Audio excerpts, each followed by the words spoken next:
Thank you very much po ulit kay Tita Jolly. At ayan na nga mga Mima, at kitang-kita po natin ang panibagong blessing ng dalawang mag-couple na itong si Jomar at Carla. Panibago naman po ang binigay po ng netizens o sponsor nila. Ito ay couple na relo or kaya watch mga Mima. Sobrang dami na po nilang koleksyon na couple itong dalawang ito mga Mima, diba? Kapansin-pansin po talaga ang dalawang mag-love team na ito na hindi po talaga iniiwan ng mga sponsor nila. Palatandaan talaga na mga Mima na napakabuti talaga itong dalawang itong mag-love team or mag-agom na ito mga Mima. Diba? Sobrang dami po talaga nagsusuporta sa kanila. Alam na ng mga taga-supporters sumasubaybay po na taga-supporters nila. Alam niyo ba na minsan na nagsabi itong si Carla na nahihanap po sa mga sponsor dahil nga po sa patuloy nilang pagbibigay ng mga blessing sa kanila. Kumbaga sobra-sobra na daw di umano ang kanilang binibigay na suporta, hindi lang suporta sa mga views sa YouTube o sa kanilang iba pang social media account, kundi na rin po mga financial, talagang pera o gamit, talagang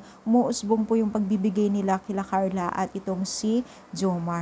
Parang gusto na nga sabihin ni Carla dito na huwag na lang silang magbigay, pero syempre dahil nga blessing po yan at bigay po ng mga sponsor, talagang tinatanggap naman ni Carla, pero nandun po yung nahihiya na siya talaga. Kahit nga sinasabi ni Carla ito, pero patuloy pa rin po ang pagbibigay nila at parang mas lalo pa silang nagbibigay kasi nakita nila yung grabe ang humble ni Carla na kahit na medyo mataas na po o malayo na po ang kanyang narating. Kaya naman po hindi nakakapagtaka na patuloy po yung pag-supporter nila kasi nakita po nila yung pagiging down to earth tong si Carla at deserve naman po niya na matulungan at mabigyan pa rin po ng pansin ng mga sponsor dahil hindi talaga lumaki ang kanyang ulo, di ba? So kung isa ka sa taga-supporters at patuloy na sumusuporta sa kanya, alam mo yan. So pa-comment down kung ikaw ay taga-supporters si Carla at patuloy na sumusubaybay po sa dalawang ito.